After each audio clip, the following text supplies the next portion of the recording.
একটা অপ্রাপ্তির সফর নিয়ে কি পেলেন তারেক রহমান? উল্টে চটালেন দুটো দেশকে, এক হচ্ছে ভারতবর্ষ আর দুই হচ্ছে আমেরিকা। দুজনেরই কিন্তু মানে একটা জায়গা নিয়েই গন্ডগোল, সেটা হচ্ছে দৃষ্টি একটা জায়গাতেই বড় ভালো, সেটা হচ্ছে বাংলাদেশ। আমি বহু আগে বলেছিলাম যে বাংলাদেশ হবে আন্তর্জাতিক খেলার মাঠ, এখন তো সে আন্তর্জাতিক খেলার মাঠেই তো পরিণত হয়েছিল। আমি বহু দূরদর্শিতার পরিচয় দিয়েছিলাম যখন 2025 সালে আমি বলেছিলাম। তো এখন এই আন্তর্জাতিক খেলার মাঠে দুই খেলোয়াড় এখন তো পুরো দমে নেমে গেছে, যে যার শক্তি প্রদর্শন করছে। আচ্ছা, দুপুরের ভিডিওতে আমি একটা ভুল বলেছি। ভুলটা হচ্ছে আমাদের এখানে যিনি এসছেন চীনের, তিনি হচ্ছেন বিদেশ মন্ত্রী ওয়াং ই। আমি রাষ্ট্রদূত বলে দিয়েছিলাম, এই ভুলের জন্য আমি ক্ষমা চাইছি। দ্বিতীয় হচ্ছে ওয়াং ই এখানে এসে তিনি যেটার উপরে জোর দিয়েছে সেটা হচ্ছে আরআইসি এবং ব্রিক্স। আরআইসি এবং ব্রিক্স যদি তা গঠন করা যায় খুব সত্তর, তাহলে পরে এই আমেরিকার মানে বঙ্গোপসাগরের ঢোকার যে একটা চেষ্টা, সেই চেষ্টা ব্যর্থ করা। এবং তিনি নিশ্চিত করে গেছেন, যেটা আমি আগে বলেছিলাম, যে তাদের প্রেসিডেন্ট মানে শি জিনপিং এবং ভ্লাদিমির পুতিন রাশিয়ার প্রেসিডেন্ট দুজনে একসঙ্গে ভারতবর্ষে আসবেন এই ব্রিক্স সম্মেলনের আগেই, যে কোনো দিন, ডেট ফিক্স হয়নি। তো এই ব্রিক্সকে সব থেকে ভয় পায় হচ্ছে আমেরিকা, কারণ ব্রিক্স যদি গঠন হয়ে যায় তাহলে পরে কিন্তু ডলারের অধঃপতন কিন্তু একেবারে অবধারিত। সেটা আমেরিকা কোনোভাবেই মেনে নেবে না, এই ডলারের পতন। কারণ এবার B for Brazil, R for Russia, I for India, C হচ্ছে চায়না, এস হচ্ছে সাউথ আফ্রিকা। তার সঙ্গে এখন জুড়ে যাচ্ছে অস্ট্রেলিয়া, জাপান, তারপর ইন্দোনেশিয়াও আসছে, ইরান তো আগেই আছে, আমি বলে দিচ্ছি ইরান আছে, এবং বাংলাদেশ পরবর্তী যে সরকার হবে বাংলাদেশের স্থিতিশীল সেই সরকার থাকবে। তারপরে আপনার ওদিকে ফ্রান্স বোধহয় খুব সম্ভবত, আর কি এর মধ্যে থাকলেও ব্রিক্স এ ভেঙে ইউরোপিয়ান ইউনিয়ন থেকে বেরিয়ে এসে, যেমন ব্রিটেন বেরিয়ে গেছে, শোনা যাচ্ছে, কনফার্ম খবর নয়, শোনা যাচ্ছে ফ্রান্স ব্রেক্সিট করে এইখানে জয়েন করবে। কারণ আমেরিকার দাদাগিরি তাদের কারোর পছন্দ হচ্ছে না। সেক্ষেত্রে বাংলাদেশ হচ্ছে একটা উর্বর ভূমি, যেটা আমেরিকার একটা চারণ ক্ষেত্র হতে পারে। তাই নানান ধরনের চুক্তি ফুক্তি করে, গোলামি চুক্তি ফুক্তি করে আমেরিকা বাংলাদেশকে বেঁধে ফেলেছিল। এখন সেই দেশের প্রধানমন্ত্রী, নির্বাচিত প্রধানমন্ত্রী, তিনি চলে গেলেন আমেরিকাকে উপেক্ষা করে সোজা চীন। অন্য কোথাও গেলে তার কিন্তু কোনো অসুবিধা হতো না। তিনি যদি সৌদি আরব চলে যেতেন, তিনি যদি ইউএই চলে যেতেন, কিংবা কাতার চলে যেতেন, যে কোনো মুসলিম রাষ্ট্র অথবা খ্রিস্টান রাষ্ট্র, তার কিন্তু কোনো ক্ষতি হতো না। কিন্তু যে প্রতিদ্বন্দ্বী, যাকে দূরে ঠেলে রাখার জন্য ব্রেন ক্রিস্টেনসনকে বিশেষ দায়িত্ব দিয়ে বাংলাদেশে পাঠানো হয়েছে, তার বারবার বোঝানো সত্ত্বেও তারেক রহমান তাকে উপেক্ষা করে চায়না সফরে গেলেন। আসলে তার একটা দৃঢ় বিশ্বাস ছিল যে এই আর্থিক সংকট থেকে একমাত্র চায়নাই আমায় বার করতে পারে। কারণ এডিবি টাকা দিচ্ছে না, মানে এশিয়ান ডেভেলপমেন্ট ব্যাংক টাকা দিচ্ছে না, আমেরিকার যত রকম আমরা সংস্থাগুলো আছে, এই সংস্থাগুলো তারা কেউ টাকা দিচ্ছে না। ফলে বাজেট কমপ্লিট করাটা তার কাছে এখন খুব কঠিন হয়ে দাঁড়িয়েছে। তাই তিনি একেবারে ছুটে গিয়েছিলেন চীনে, কিন্তু ব্যর্থ মনোরথ হয়ে ফিরে আসার পর এখন সরকারের বুকে কুলু পেটে গেছে, সরকারের কোনো কথা বলছে। তারেক রহমান তো চায়না গেলেন। আমেরিকা কি ভাবছে, গুগল কি বলছে শুনুন। বাংলাদেশের প্রধানমন্ত্রী তারেক রহমানের চীন সফর নিয়ে যুক্তরাষ্ট্র উদ্বেগ প্রকাশ করেছে এবং বেইজিং এর সঙ্গে গভীরতর কৌশলগত ও অর্থনৈতিক সম্পর্ককে বঙ্গোপসাগরে পশ্চিমা নিরাপত্তা এবং ভূ রাজনৈতিক স্বার্থের প্রতি একটি চ্যালেঞ্জ হিসেবে দেখছে। তার মানে আমেরিকা যেটা করতে চাইছে সেটাকে চ্যালেঞ্জ জানানো হচ্ছে। মার্কিন প্রতিক্রিয়া বেশ কয়েকটি মূল গতিশীলতা দ্বারা গঠিত হয়। এক, নিরাপত্তার উদ্বেগ। যুক্তরাষ্ট্র বাংলাদেশ ও চীনের মধ্যে সম্প্রসারণশীল প্রতিরক্ষা সহযোগিতা এবং সম্ভাব্য সামরিক প্রযুক্তি চুক্তিকে আঞ্চলিক স্থিতিশীলতার মধ্যে হুমকি হিসেবে দেখছে। আঞ্চলিক স্থিতিশীলতা তার মানে আমেরিকার চোখে বিঘ্নিত হচ্ছে। বৈশ্বিক ক্ষমতার দ্বন্দ্ব। ওয়াশিংটন এই সফরকে, যা দ্বিপাক্ষিক সম্পর্কে একটি ব্যাপক কৌশলগত সহযোগিতামূলক অংশীদারিত্বের পর্যায়ে উন্নীত করেছে, Beijing A belt and road initiative এবং দক্ষিণ এশিয়ায় তার বৃহত্তম সম্প্রসারণ হিসেবে দেখছে। মানে এই সফরটাকে সে বেল্ট অ্যান্ড রোড ইনিশিয়েটিভ এটাই দেখছে, চীনের ওই ব্যাপারটাই দেখছে এবং সহযোগিতামূলক সম্পর্ক হিসেবে দেখছে। চীনের সঙ্গে যাই হোক না কেন, তার মাথায় কিন্তু, ডোনাল্ড ট্রাম্পের মাথায় কিন্তু এইগুলো ঘুরে বেড়াচ্ছে, বা আমেরিকার মাথায় এগুলো ঘুরে বেড়াচ্ছে। জটিল দ্বিপাক্ষিক সম্পর্ক। যুক্তরাষ্ট্র বাংলাদেশ সম্পর্ক বর্তমানে টানাপোড়েনের মধ্যে রয়েছে। ওয়াশিংটন বাংলাদেশি নাগরিকদের উপরে ভিসা, বন্ড ব্যবস্থা ও ভ্রমণ নিষেধাজ্ঞা আরোপ করেছে এবং তারেক রহমান যুক্তরাষ্ট্রে ভ্রমণ সংক্রান্ত অমীমাংসিত জটিলতার সম্মুখীন। মানে এখনো ওনার ওটা ক্লিয়ারেন্স হয়নি। চীন যেখানে বিদেশি হস্তক্ষেপ প্রত্যাখ্যান করার ক্ষেত্রে বাংলাদেশকে সক্রিয়ভাবে সমর্থন করছে, সেখানে যুক্তরাষ্ট্র পশ্চিমা রপ্তানি বাজার না হারিয়ে বেইজিং ও নয়াদিল্লির মধ্যে সম্পর্ককে ভারসাম্য রক্ষায় ঢাকার প্রচেষ্টার উপর নিবিড়ভাবে নজর রাখছে। তার মানে ঢাকা যা করছে তার উপরে কিন্তু নিবিড়ভাবে নজর রাখছে। আমি বলেছিলাম না, আমি দুপুরবেলার ভিডিওতে এটা বলিনি, এই কারণে দুটোকে একসঙ্গে করলে পরে জট পাকিয়ে যাবে, তার থেকে আলাদা আলাদা করে দিয়েছি। এখন ট্রাম্প একটা জিনিসে খুব ভয় পান, আগেও বলেছে, সেটা হচ্ছে ব্রিক্স। তার কারেন্সি যদি মানে মূল্য না থাকে, সারা পৃথিবী ডলারে চলছে। এখন সারা পৃথিবীর কাছে যে ট্রেজারি বন্ড রয়েছে, প্রত্যেকটা গভর্নমেন্ট, প্রত্যেকটা দেশ ইউএস ট্রেজারি বন্ড কিনে রেখে দিয়েছে। মোটামুটি আপনার 350 ট্রিলিয়ন ডলারের ট্রেজারি বন্ড বিভিন্ন দেশের কাছে রয়েছে। শুধু চীনের কাছে আছে 176 ট্রিলিয়ন ডলার, শুধু চীনের কাছে। বাকিগুলো সমস্ত আলাদা। এবার শুধু চীন, ভারত, রাশিয়া, তারপর ব্রাজিল, সাউথ আফ্রিকা যে যা কিনে রেখে দিয়েছে, সব ট্রেজারি বন্ডগুলো যদি ফেলে দেয়, দিয়ে বলে যদি আমায় টাকা দাও, আমেরিকার দেউলিয়া হয়ে যাবে। তারপরে নিজেরা নিজেদের কারেন্সি একটা বার করবে, ইউরোর মতো একটা কারেন্সি বার করবে। কারেন্সি বার করে যারা যারা আসবে এর মধ্যে, যেমন সৌদি আরব চলে আসছে, কারণ সৌদি আরব আসছে এই কারণে, সৌদি আরব নয়, ইউএই আসছে এই কারণে। ইউএই এত মার খেয়েছে ইরানের কাছে, ইউএই বুঝে গেছে যে প্রতিরক্ষায় আমাকে আমি পয়সা দিয়ে প্রতিরক্ষার ব্যবস্থা কিনেছি তো, কিন্তু ইউএস প্রতিরক্ষা আমায় দিতে পারেনি, প্রতিরক্ষা ব্যবস্থা দিতে পারেনি, আমার দেশ ক্ষতিগ্রস্ত হয়েছে। ফলে এই চুক্তিটা শেষ হয়ে গেলে আমি আর নতুন করে চুক্তি করব না। আর পেট্রো ডলার যেটা ছিল, ওআইসি পেট্রো ডলার আস্তে আস্তে তুলে দেবে। তাহলে কি হলো, পেট্রো ডলার উঠে গেল, ওদিকে একটা ঝোড় কমলো, পুরোটাই ডলারে হতো, এখন ইউরোতেও লোক কিনতে পারবে।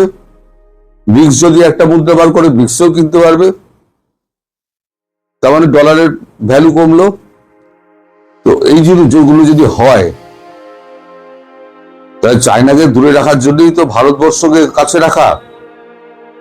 তা ভারতবর্ষের এখন যা নীতি, সেই নীতির প্রতি এখন পুরোপুরি সমর্থন আছে ডোনাল্ড ট্রাম্প প্রশাসনের। সেটা মার্কো রুবিও এসে বলে গিয়েছেন। ভারত কতটা বিশ্বাস করেছে কতটা বিশ্বাস করেনি আমি বলতে পারবো না, কিন্তু ভারত যে সিগন্যালটা দিয়েছে যে এখানে পূর্ণ মন্ত্রিত্বের মর্যাদা দিয়ে দীনেশ ত্রিবেদীকে ওখানে বসিয়ে দিয়েছে, তার অর্থ কালকে ব্যাখ্যা করেছি। আর দীনেশ ত্রিবেদীর সঙ্গে মোদীর সম্পর্ক খুব ভালো, ভীষণ বিনয়ী মানুষ এবং তিনি খুব স্পষ্টবাদী। ঘোরের লোক, রাজনীতি করলে তো ঘোরের লোক হতেই হবে, কিন্তু খুব স্পষ্টবাদী, যার জন্য মোদী ওনাকে পছন্দ করে। এখন একটা কূটনৈতিক ওখানে অ্যাপয়েন্টমেন্ট দিলে কি হতো, তাকে 10 বার ফোন করতে হতো বিদেশ সচিবকে, নইলে বিদেশ মন্ত্রীকে। তারা সময় মতো গিয়ে মোদীজির সঙ্গে আলোচনা করে তিনি রিব্যাক করে তার সিদ্ধান্তটা জানাতেন। দীনেশ ত্রিবেদীকে যেটা পাঠানো হয়েছে, দীনেশ ত্রিবেদী সিধে একেবারে মোদীজিকে ফোন করলেন। তার জন্যই তাকে কিন্তু এই ব্যবস্থা করে পাঠানো হয়েছে ওখানে। অর্থাৎ এই যে কথায় কথায়, ওই যে কালকে কাগজে পড়েছিলাম না, কথায় কথায় দিল্লিতে ছুটে আসা, রনেন সেন যেটা বলে ছুটে আসার যে ব্যাপারটা, সেই ব্যাপারটা ওইখানেই কেটে গেল। তোমাদের যা বলার আমার কাছে বলো, আমি ওই কথা বলে দিচ্ছি। তাহলে এখন যদি কোনো গন্ডগোল হয়, সেই গন্ডগোল তাহলে পরে এখন নয়াদিল্লির কাছে ছুটে এসে খলিলুর রহমান কিছু করতে পারবে না। আর আমার আশঙ্কা, সত্যি কি মিথ্যে পরে দেখতে পাবেন আপনারা, মার্কো রুবিও খুব শিগগিরই খলিলুর রহমানকে ডেকে পাঠাবে, ডেকে পাঠিয়ে এর ব্যাখ্যা চাইবে। হয়তো ডেকে এত করে পাঠিয়েছে, সে খবর আমরা জানি না, কিন্তু পাঠাবে তো নিশ্চিতভাবে। আপনারাও জানেন, বুঝতে পারছেন, আমরাও বুঝতে পারছি। আর এবার নিষ্পেষণ কাকে বলে, মানে কাঠের ঘানিতে ফেলে তেল যেরকম বার করে না, নিষ্পেষণ কাকে বলে আমেরিকা এবার দেখিয়ে দেবে বাংলাদেশকে। আর ভারত চুপচাপ বসে বসে দেখবে।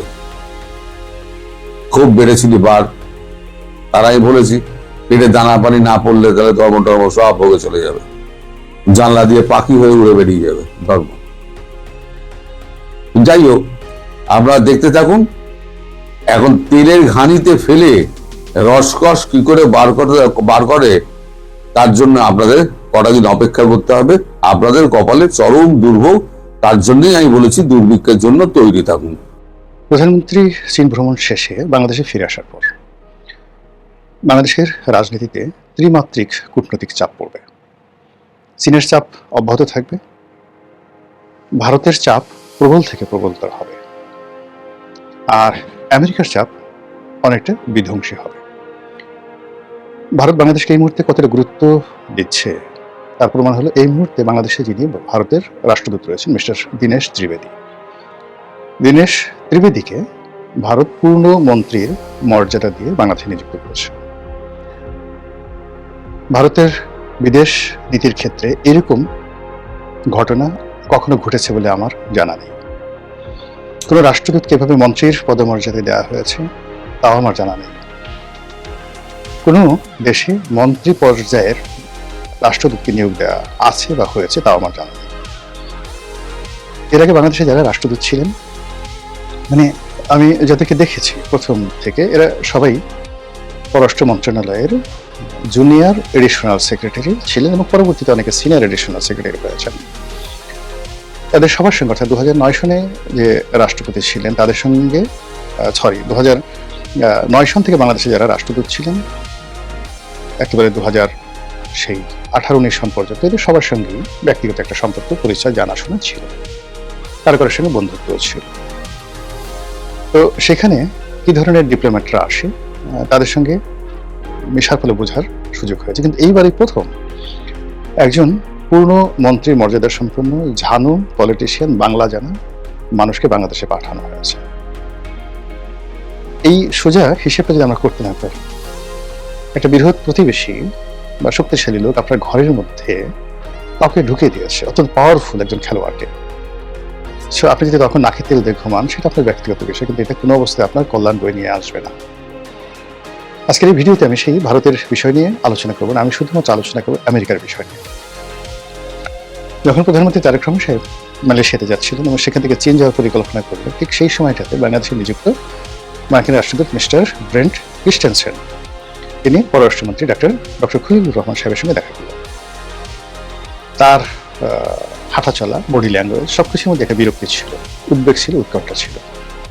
এবং আপনারা সবাই জানেন যে এই মুহূর্তে ট্রাম্প প্রশাসন তাকে অনেক যত্ন করে, লালন করে, পালন করে, প্রশিক্ষণ দিয়ে বাংলাদেশের পাঠানো হয়েছে। এবং তার যে গুরুত্ব, অর্থাৎ ভারত যেভাবে তার রাষ্ট্রদূতকে গুরুত্ব দিচ্ছে, মার্কিন যুক্তরাষ্ট্রের যে স্টেট ডিপার্টমেন্ট, পররাষ্ট্র মন্ত্রণালয় এবং সেখানকার যে এশিয়ার ডেস্ক রয়েছে, তারপরে সেখানে যে দক্ষিণ পূর্ব এশিয়ার ডেস্ক রয়েছে, সেখানে এই রাষ্ট্রদূতের যে মর্যাদা, গুরুত্ব অতীতের সকল রাষ্ট্রদূতের চেয়ে অনেক অনেক বেশি।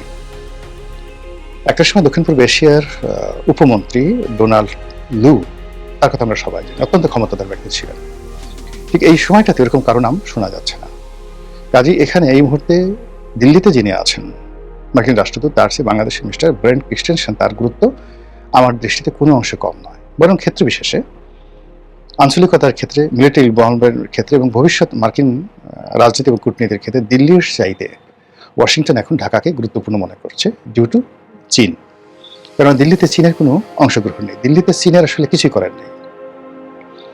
কিন্তু ইসলামাবাদে যে আছে কিংবা ঢাকাতে যে আছে, তার সঙ্গে দক্ষিণ পূর্ব এশিয়ার ডেস্ক, তার সঙ্গে এশিয়ার ডেস্ক এবং পেন্টাগন, তারপর তাদের যে ইন্দো প্যাসিফিক যে কমান্ড, যদিও ইন্দো প্যাসিফিক কমান্ড এখন তারা ডিজলভ করে দিয়েছে, তো এই ইন্দো প্যাসিফিক ডিজলভ করে দিয়ে যদি তারা বে অফ বেঙ্গল যাকে বলা হয় কমান্ড তৈরি করে, আলাদা নৌ ফোর্স তৈরি করে, এতে আশ্চর্য হওয়ার কিছু থাকবে না। এবং সেই প্রাণ পুরুষ মিস্টার ব্রেন্ট ক্রিস্টেনসেন, তিনি যখন এসেছেন, আমরা সবাই বলেছিলাম এবং আমাদের সবাইকে জানানো হয়েছিল যে তিনি একটা বিশেষ উদ্দেশ্যে এখানে এসেছেন, ট্রেনিং দিয়ে তাকে পাঠানো হয়েছে এবং তিনি একটি বিশেষ মিশন বাস্তবায়ন করে তারপর এখান থেকে যাবেন।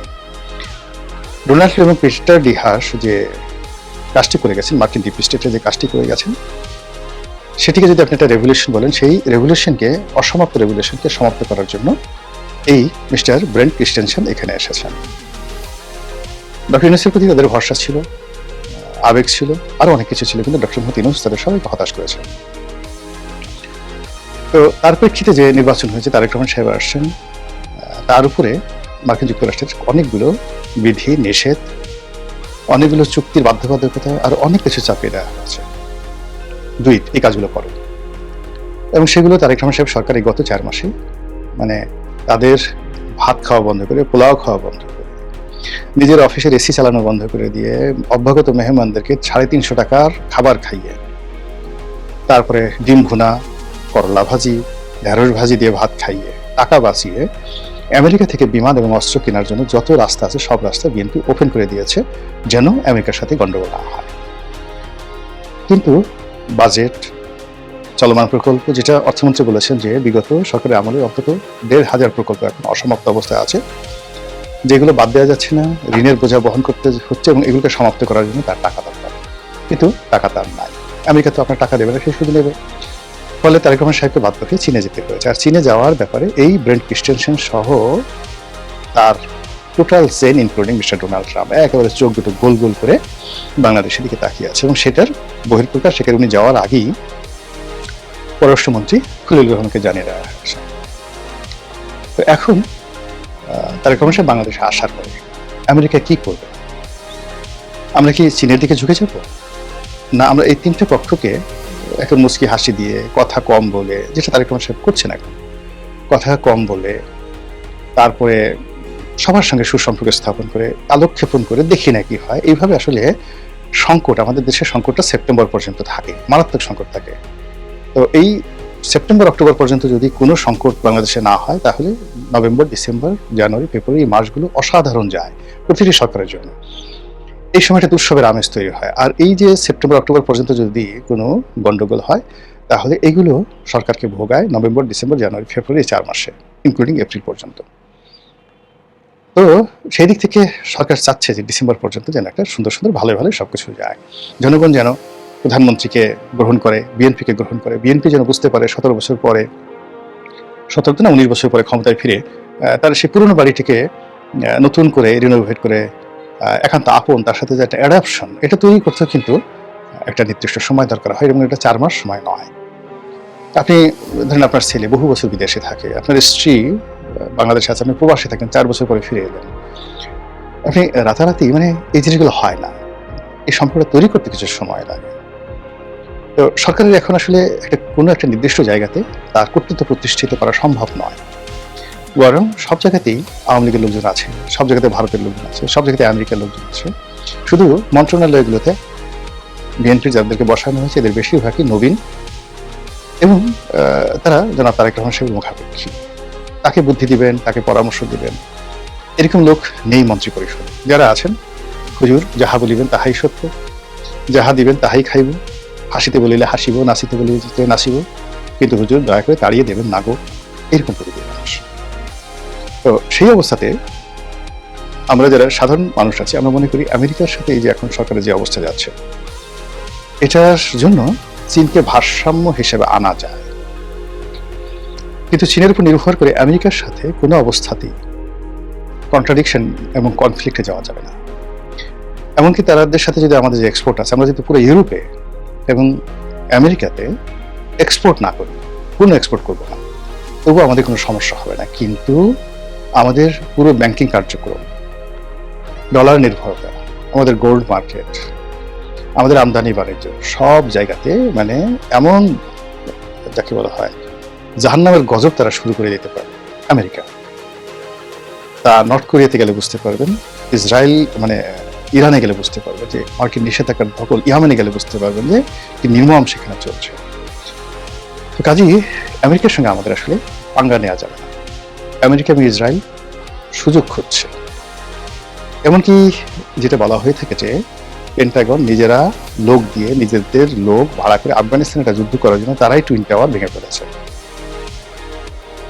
ইসরায়েল অনেক সময় নিজেদের ভূমিতে নিজের আক্রমণ চালিয়ে তারা হামাসকে ধ্বংস করতে চেয়েছে। সেক্ষেত্রে আপনি দেখেন বাংলাদেশে হামাস আছে, জঙ্গিবাদ বেড়ে যাচ্ছে, সব জায়গাতে সাদা পতাকা দেখা যাচ্ছে, দাড়ি টুপিধারী বড় বড় সাদা পোশাকের লোকজনের মিছিল মিটিং এর ছবি নেট তোলপাড় করে হচ্ছে, এবং বাংলাদেশ জঙ্গিবাদ বাড়ছে। এই যে আমেরিকার যে স্লোগান, আমেরিকার যে প্রচার এবং প্রোপাগান্ডা, সেই প্রচার এবং প্রোপাগান্ডার সঙ্গে দিল্লি জড়িত থাকতে পারে, মোসাদ জড়িত থাকতে পারে, আওয়ামী লীগ জড়িত থাকতে পারে, এমনকি এই বাংলাদেশে পরিচিত যারা আছেন বিএনপির কাছাকাছি কিন্তু বিএনপিকে ঈর্ষা করেন, বা বিএনপির মধ্যে আছেন কিন্তু তারেক রহমান সাহেবের সফলতা দেখে তার চোখ জ্বলে পুরো ছারখার হয়ে যাচ্ছে, তারাও এই কর্মগুলো করতে পারে। সেক্ষেত্রে এমনভাবে সরকারকে এগোতে হবে যে কোনো অবস্থাতে যেন আমেরিকা কোনো স্কোপ না পায়। আমেরিকাকে সেই স্কোপ দেওয়াটা আমাদের কোনো অবস্থাতে বুদ্ধিমানের কাজ হবে না। সকল জল্পনা এবং কল্পনার অবসান ঘটিয়ে প্রধানমন্ত্রী তারেক রহমান সাহেবের যে চীন ভ্রমণ, এটি দৃশ্যমান হয়েছে। দৃশ্যমান বললাম এই কারণে যে মালয়েশিয়াতে তিনি যেভাবে সমাদৃত হয়েছেন, ঠিক তার সঙ্গে যদি আপনি তুলনা করেন, সেক্ষেত্রে তার চীন যাত্রার যে প্রাথমিক স্তর, যিনি মালয়েশিয়া থেকে চীনের ডালিয়ানে গিয়েছিলেন, সেই ডালিয়ানে তার আগমনটি আমাদের দৃষ্টিতে আসলে মালয়েশিয়ার মতো হয়নি। আবার সেই ডালিয়ানের যে ইকোনমিক ফোরামের, ওয়ার্ল্ড ইকোনমিক ফোরামের যে বৈঠক হলো, তারপরে তিনি ট্রেনে করে চলে এলেন সেই বেইজিংয়ে। এই পর্যন্ত মোটামুটি সবাই হতাশ ছিলেন, এবং সবাই তার সেই ট্রেনের বিভিন্ন ছবি এগুলো নিয়ে ট্রল করেছেন, বলেছে যে তিনি বেজিংয়ে যাচ্ছেন, বড়জোর সেখানকার যিনি প্রিমিয়ার প্রধানমন্ত্রী, সেই প্রধানমন্ত্রীর সঙ্গে তার আনুষ্ঠানিক বৈঠক হবে। আর সেই বৈঠকে মানে আনাকুন জানাকুন, এর কারণে আপনারা জানেন যে চীনের যে শাসনতান্ত্রিক প্রক্রিয়া, সেই প্রক্রিয়াতে আমাদের দেশের রাষ্ট্রপতির যতটুকু ক্ষমতা আছে, ঠিক অতটুকু ক্ষমতাও কিন্তু চীনের প্রধানমন্ত্রী নেই। এটা শুধু একটা রাষ্ট্রীয় প্রোটোকলের আচার। এমনকি সেখানকার অনেক যে মন্ত্রীদের দপ্তর থাকে, কিন্তু প্রধানমন্ত্রী দপ্তরবিহীন মন্ত্রী।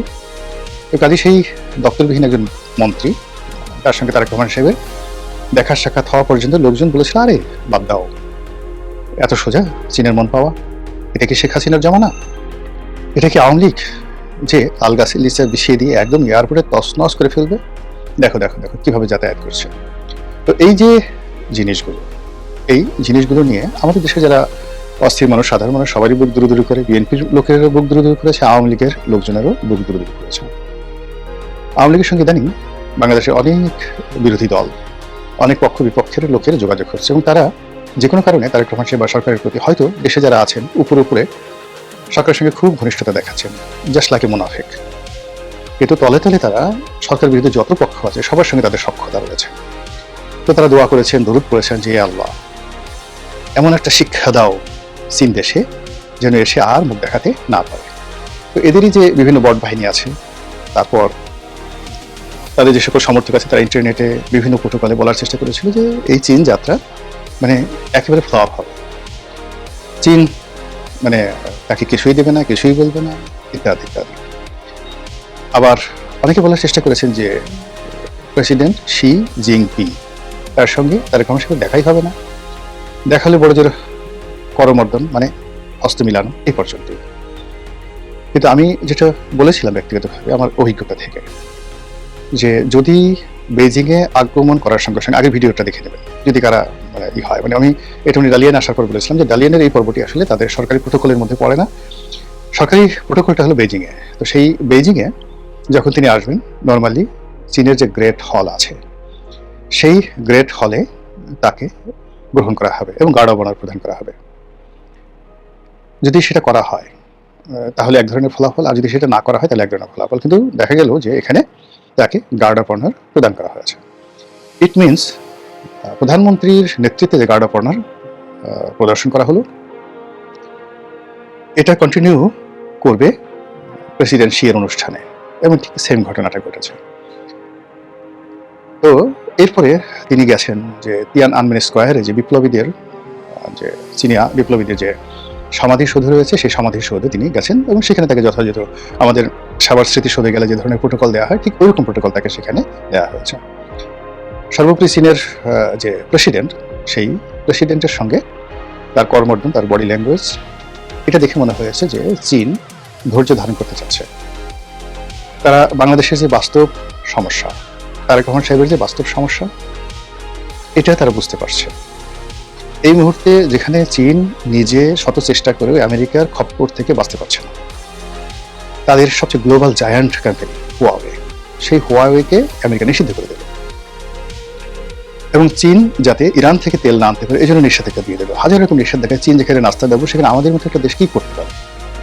অনেক নিরপেক্ষ যারা সামরিক বিশ্লেষক ছিলেন তারা এই ভ্রমণ সময়টিতে সবাই বলার চেষ্টা করেছেন যে চীনের প্রেসিডেন্ট শি জনাব তারেক রহমান সাহেবকে একটি যৌক্তিক সময় দেবেন, যাতে করে যেটিকে ইংরেজিতে বলা হয় অ্যাডাপশন, অর্থাৎ মার্কিন যুক্তরাষ্ট্রের সঙ্গে তার যে চুক্তি হয়েছে, ভারত তাকে যে প্রেশার দিচ্ছে, দেশের যে উদ্ভূত বাস্তব অর্থনৈতিক সমস্যা রয়েছে, এই সমস্যাগুলোর সঙ্গে সরকার যেন মোটামুটি সামঞ্জস্য রক্ষা করে টিকে যেতে পারে। কিন্তু আতুর ঘরে যদি সরকারের টুটি চেপে ধরা হয় তাহলে এই সরকার মানে কোনো পক্ষের জন্য ভালো হবে না, এবং এটা আবার একটা যাকে বলা হয় মিলিটারি ডিক্টেটরশিপের দিকে চলে যাবে, একটা ফ্যাসিবাদের দিকে চলে যাবে। অথবা আওয়ামী লীগ যদি আবার ফিরে আসে, এটা অ্যাবসলিউটলি আওয়ামী লীগ ফিরে আসা মানে এখানে ভারতের শতভাগ গ্রিপ, এখানে দুনিয়া উল্টে গেল। আওয়ামী লীগের এখন ফিরে আসা মানেই শেখ হাসিনা, আওয়ামী লীগ, ভারত, একেবারে একটা ত্রয়ী সম্পর্ক। এখানে চীন বা আমেরিকা কিংবা পাকিস্তান অন্য কোনো দেশ এখানে ঢুকতেই পারবে না। তো চীন সেটা বুঝতে পেরেছে। চীন সেটা বুঝতে পারার কারণে কি হলো, এই যে তারেক রহমান সাহেবের যে সফর, এই সফরটিকে এখনো পর্যন্ত একটি ফরমাল, সৌজন্যমূলক এবং একটি সুদূর প্রসারী, আগামী দিনে একটা ভালো সম্পর্ক স্থাপিত হতে পারে এরকম একটা দরজা খোলা হলো।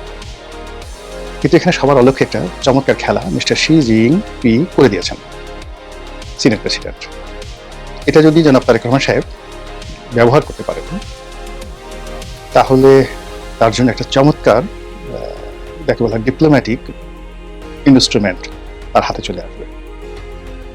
আপনারা জানেন যে রাখাইনে মানবিক করিডোরের নামে এখানে যুদ্ধরত পক্ষ, বিশেষ করে আরাকান আর্মি, তাদের কাছে আমেরিকার সাহায্য এবং সহযোগিতা জাতিসংঘের নামে, জাতিসংঘের মানবাধিকার কমিশন প্লাস জাতিসংঘের ওয়ার্ল্ড হেলথ অর্গানাইজেশন প্লাস অন্যান্য যেটা ত্রাণ এবং পুনর্বাসন যেটা রয়েছে UNHCR, তো তাদের মাধ্যমে যে ত্রাণ যাবে এগুলো মূলত USAID এর ত্রাণ, এগুলো মূলত আমেরিকার ত্রাণ, এর মধ্যে অস্ত্র যাবে আর অনেক কিছু যাবে, এবং এখানে একটি করিডর স্থাপনের জন্য ইউনুসের জমানা থেকে একটা চাপ দিয়ে আসা হচ্ছিল, যেটা বাংলাদেশ সেনাবাহিনী হতে দেয়নি। আদারওয়াইজ এটা কিন্তু হয়ে যেত চুক্তির আগেই, মানে আমেরিকার সঙ্গে যে গোলামি চুক্তি হয়েছে তার আগে সেটা হয়ে যেত। তো সেটা যাতে আমেরিকা ভবিষ্যতে করতে না পারে এই জন্য চীন সে প্রথমে একটা শর্ত দিয়ে দিয়েছে বা বলেছে যে তারা একটা মানবিক করিডোর না, একটা করিডোর চাচ্ছে। সেই করিডোরটা হবে absolutely commercial as well as যাকে বলা হয় মিলিটারি ট্রানজিশন।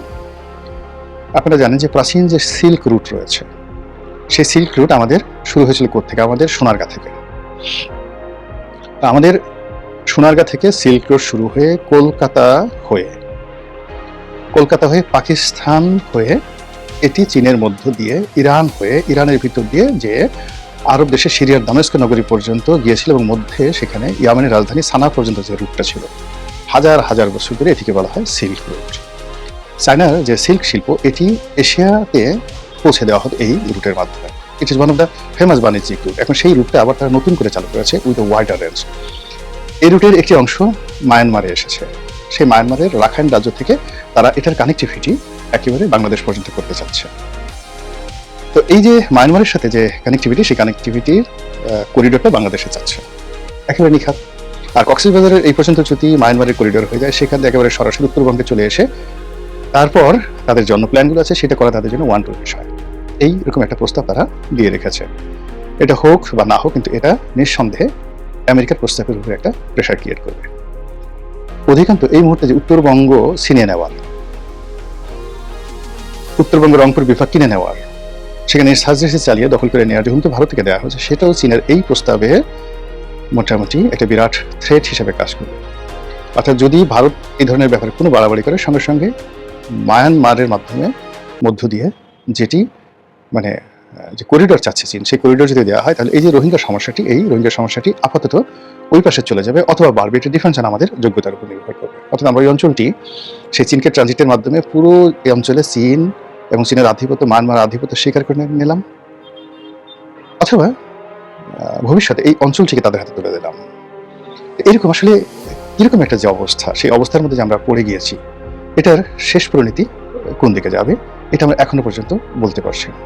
তো সেই দিক থেকে যে চীন সফর, প্রধানমন্ত্রী তারেক রহমান যে চীন সফর, সেই চীন সফরে কার্যত অনেকগুলো MOU হয়েছে, সমঝোতা স্মারক হয়েছে। কোনো অর্থনৈতিক যে গ্র্যান্ট, কোনো ঋণ চুক্তি, কোনো প্রকল্প চুক্তি, এরকম মেজর কিছু হয়নি। তবে যেটি মিস্টার শি বলেছেন সেটা হচ্ছে আপনার বাবার আমলে এবং আপনার মায়ের আমলে, অর্থাৎ আপনার বাবার আমলে বাংলাদেশের সঙ্গে বন্ধুত্ব যেটা শুরু হয়েছিল, আপনার মায়ের আমলে অব্যাহত ছিল, এবং এটা আপনার সঙ্গে এবং বাংলাদেশের জনগণের সঙ্গে আমরা অব্যাহত রাখতে চাই। অধিকাংশ আপনি যখন ক্ষমতা এসেছেন সেই দিন থেকেই মূলত আমরা একটি নতুন সম্পর্ক তৈরি করার জন্য কাজ করে যাচ্ছি। এর সাথে স্পষ্ট আর কথা থাকতে পারে না। এখন এই যে তারেক রহমান সাহেবের চায়না ভ্রমণ, এটাকে কিভাবে সরকার ম্যাটেরিয়ালাইজ করে, কিভাবে এটাকে মিনিমাইজ করে with the American relationship as well as the with the Indian relationship, এটা আমাদের কূটনৈতিক দক্ষতার উপর নির্ভর করবে। মহান আল্লাহ আমাদের সবাইকে হেদায়েত দান করুন, হেফাজত করুন। আসসালামু আলাইকুম ওয়া রাহমাতুল্লাহি ওয়া বারাকাতুহু।